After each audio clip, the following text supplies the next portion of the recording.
Kira-kira ada nggak pemimpin yang minta miskin? Ada kira-kira?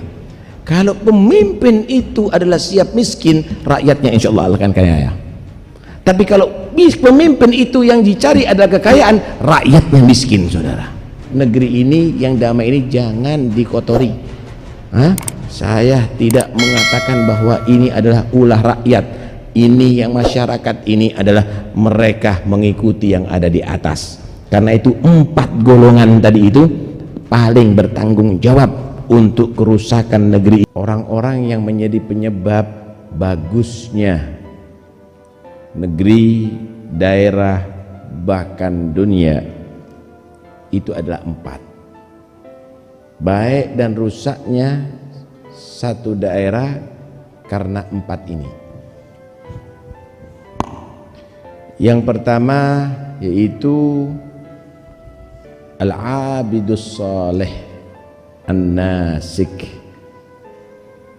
seorang yang dikenal sebagai ahli ibadah,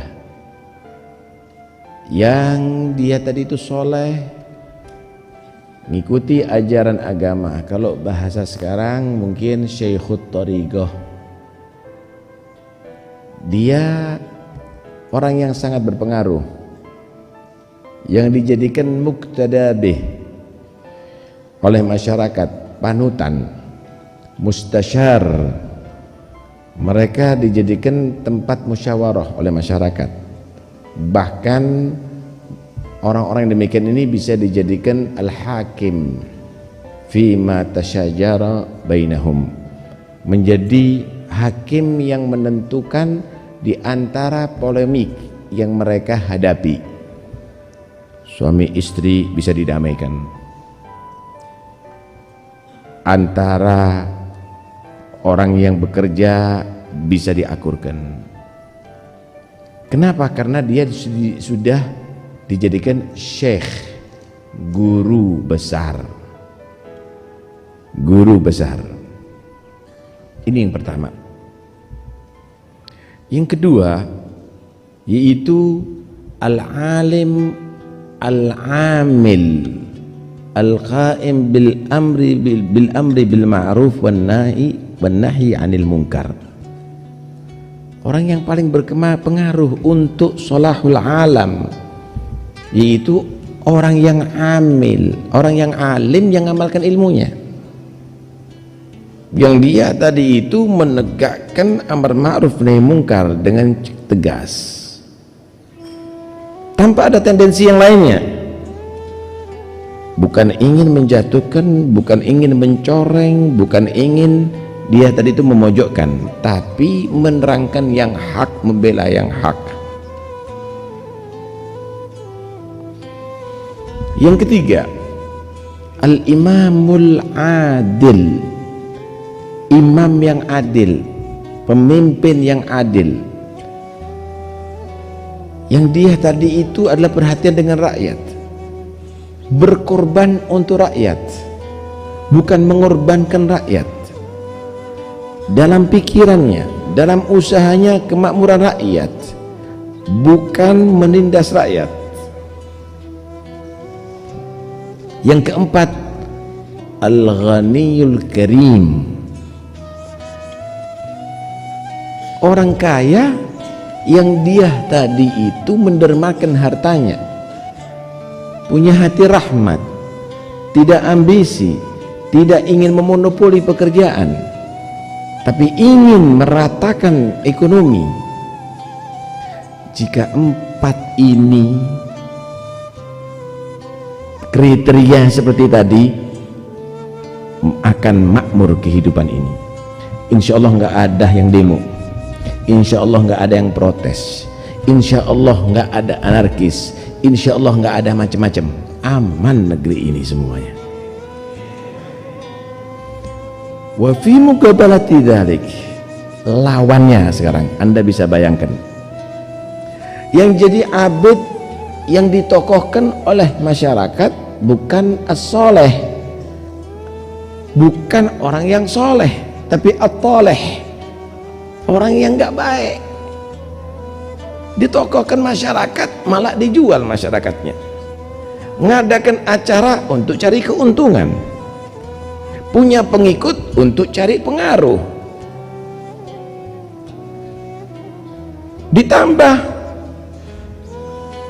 al-alimul mukhallid, orang alim tapi dia tadi itu bukan menerangkan yang hak, malah mengabu-ngabukan yang hak, meremang-remangkan yang hak. Kalau perlu batil ditaswir bagaimana jadi hak. Kehidupannya adalah menggunakan ilmunya sebagai alat untuk mengkais dunia. Yang alim model begitu. Wal imamul jair, yang ketiga pemimpin pemerintahan yang dia zalim, semua dianggap milik dia, menindas orang-orang yang lemah. Ditambahi wal ghaniyul bakhilus syahih, kaya kikir yang dia cukup menyalurkan harta, maka akan hancur negeri itu, saudara. Karena itu yang paling bertanggung jawab di hadapan Allah terhadap bagusnya alam dan rusaknya alam ini adalah 4 golongan tadi itu. Ikhwani yang dirahmati oleh Allah Subhanahu wa ta'ala, karena itu jangan kita berharap akan ada rahmat turun semenjak kita tidak memancing itu rahmat, ta'arrud li nafahatillah, li rahmatillah. Jangan kita menjadi orang yang bodoh, jangan menjadi orang yang dungu, berharap panen tapi tidak mau mengerjakan sawah, berharap alim tapi tidak mau belajar dengan giat, berharap sehat tapi tapi dia tidak berobat, berharap alam ini makmur tapi tidak takwa kepada Allah. Jangan berharap, jangan berharap. Karena itu Allah Subhanahu wa ta'ala mengatakan walau anna ahlal qura amanu wattaqau la fatahna alaihim barakatim minas samai wal ard. Kalau seandainya penduduk satu daerah itu imannya bagus, takwanya bagus, maka yang turun langit berkah, yang keluar dari bumi berkah. Ini yang turun dari langit banjir, yang keluar dari bumi lumpur, kadang-kadang lahar. Kenapa? Itu peringatan daripada Allah, iman kamu dan takwa kamu ya ikhwani. Jangan mengandalkan ilmu tanpa dengan hati ya ikhwani. Enggak bisa. Ilmu ini kalau enggak dibarengi hati bisa jadi jahat. Percaya ente. Kenapa? Karena ilmu itu sebenarnya untuk mengatur zahir. Batin kita, hati kita itu akan bisa jadi baik karena akan mendapatkan nur dari Allah. Ilmu tanpa nur jadi dulmah. Wa adallahu Allah ala ilm. Ada hamba yang disesatkan oleh Allah justru dia karena ilmunya. Saya mau tanya, kalau orang yang bodoh yang dicuri itu sendal, benar apa enggak? Tapi kalau orang yang pandai yang dicuri apa? Triliunan, saudara.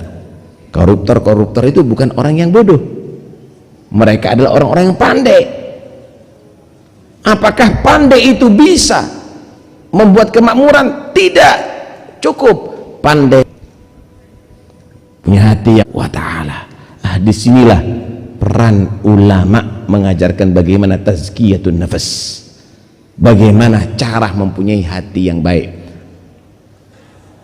Jangan kita menjadi orang ya'lamuna zahiran minal hayatid dunya wa hum 'anil akhirati hum. Jangan benci kecuali karena Allah.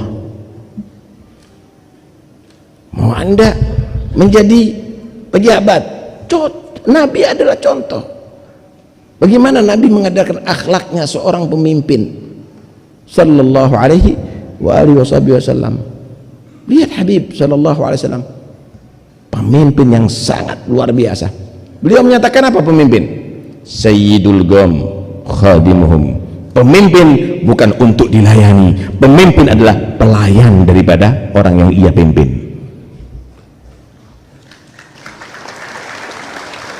Itu pemimpin. Jangan Anda menjadi khadimul sayyidul Qom mustakhdimhum. Pemimpin itu yang memerintahkan rakyat untuk melayani, tapi pemimpin itu melayani rakyat. Masya Allah, luar biasa itu Nabi Sallallahu Alaihi Wasallam. Ada satu cerita bagaimana sahabat Sayyidina Abu Hurairah radhiyallahu an. Jadi Nabi itu punya sahabat yang disebut Ashabus Suffah. Tidurnya ada di terasan masjid gitu, ada tempat khusus. Nggak punya pekerjaan,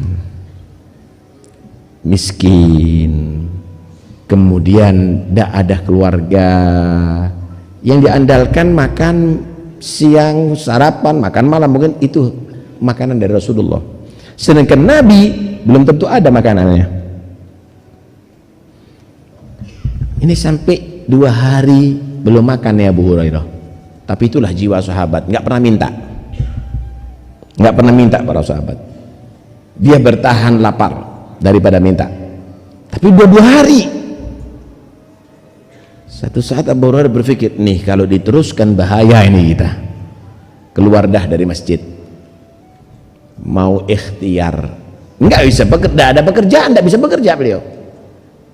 Ikhtiarnya apa? Barangkali disapa sama orang, ditanya, gimana keadaan kamu? Jujurlah, kita ngomong saya lapar. Tapi kalau saya mulai minta makan, nggak mau. Jalan, ketemu Sayyidina Abu Bakar, kasih salam sama Abu Hurairah. Sayyidina Abu Bakarnya lagi sibuk. Waalaikumsalam. Jalan, nggak ditanya sama Abu Bakar. Ketemu Sayyidina Umar, begitu juga. Wah, nggak ditanya nih sama Sayyidina Umar. Ketemu Nabi Sallallahu Alaihi Wasallam, baru ditanya, Abu Hurairah gimana keadaannya? Lapar ya Rasulullah. Berapa hari ya Abu Hurairah? 2 hari ya Rasulullah. Aku 3 hari ya Abu Hurairah. Masya Allah.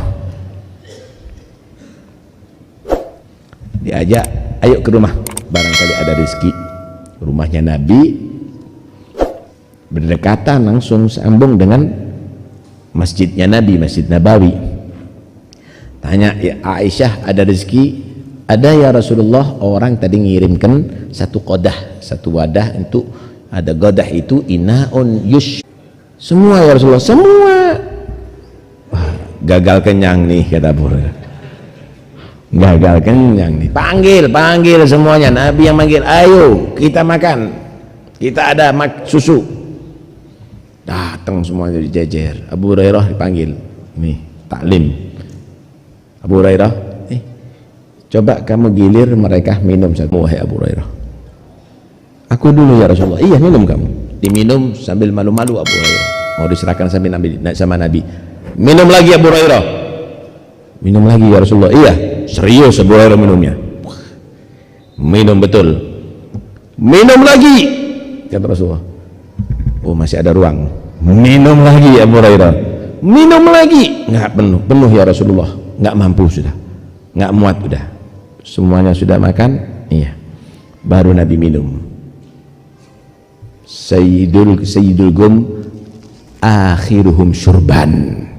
Pemimpin itu Sayyidul Qom akhiruhum syurban, yang bagi air jangan pertama minum, tapi terakhir menikmati. Begitulah sosok pemimpin, terakhir menikmati, bukan awal. Ini baru dilantik, Masya Allah, ada mobil barunya, ada ini rakyatnya mancal nih. Masya Allah, tuh lihat bagaimana sosok Muhammad Rasulullah SAW. Ini pemimpin yang satu. Pemimpin yang satu ini pernah berdoa kepada Allah. Pernah berdoa. Dan doanya ini mungkin kita nggak mungkin akan ikuti. Karena ini tunggu orang yang sempurna imannya. Doanya Nabi begini, Allahumma ahyini miskinan wa amitni miskinan wahsyurni fi zumratil masakin. Ya Allah, hidupkan aku miskin, matikan aku miskin, nanti di hari kiamat kumpulkan bersama orang-orang yang miskin. Silakan Anda baca istiqomah setiap hari. Kira-kira ada nggak pemimpin yang minta miskin? Ada kira-kira. Kalau pemimpin itu adalah siap miskin, rakyatnya insya Allah akan kaya. Tapi kalau pemimpin itu yang dicari adalah kekayaan, rakyatnya miskin, saudara. Inilah contoh bagaimana sosok Muhammad Rasulullah Sallallahu Alaihi Wasallam. Karena itu kita syukur Indonesia ini luar biasa kok. Indonesia ini mayoritas umat Islam insya Allah terbesar seluruh dunia. Yang ada di DPR banyak umat Islam, yang ada di pemerintahan banyak umat Islam, yang ada di kepolisian TNI banyak umat Islam. Saya yakin pemimpin mereka adalah Muhammad Rasulullah.